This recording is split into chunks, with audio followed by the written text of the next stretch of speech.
So here we have the Audi A5 Cabriolet on a 63 plate. I'm going to start off by showing you around the outside of the car, and then we'll hop in and run through some of the controls on the inside of it from there. You can see from the outside, of course, that it is a two-door convertible with alloy wheels. We're going to start off inside the boot first of all.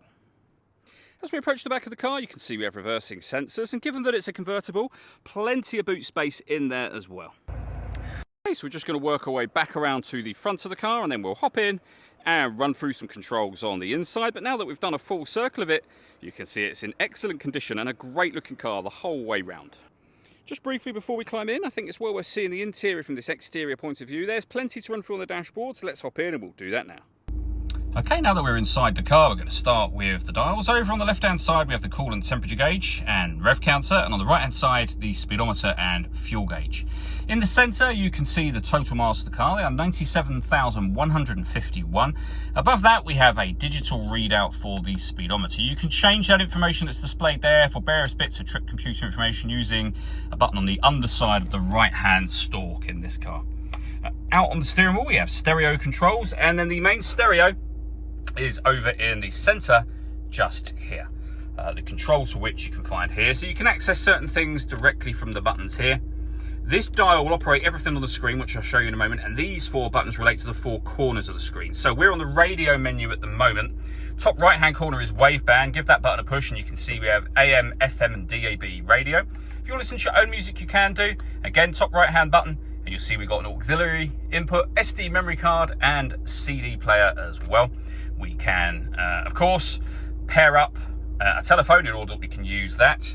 And again, all the controls are down here to do that, and the main volume for the stereo as well. We have dual zone climate control underneath that, so you can adjust the passenger and driver temperature. You can increase and decrease the fan speed as well, and you can determine what direction you would like the air to be distributed in once it enters the car. The air conditioning is on at the minute, so that button turns it off. Back on again, or hit auto. The car will now take control of the fan speed and direction of the air to maintain the temperatures you've asked for, which you can hear it doing. Any manual adjustment will override that straight away. Particularly handy in a convertible, we've got a heated driver and passenger seat, both with 3 different heat settings each. We have an ashtray and a cigarette lighter, which you can use as a 12-volt charging socket, of course. A 6-speed manual gearbox as well. You can turn off the traction control. You can turn off the stop and start, and this button will open the window, the roof, which I'll show you right now. So pulling that button back towards the rear of the car, the windows will go down first of all, just enough to allow the roof to release essentially, and then the roof will fold back very, very quickly. You can do this while the car is moving under 10 miles an hour as well, and that's it, as quick as that. All that leaves me to say is thank you for taking the time to watch this video. If you'd like to come and see the car for yourself and have a test drive, please feel free to give us a call here at Glenbourne's. We'd love to hear from you soon.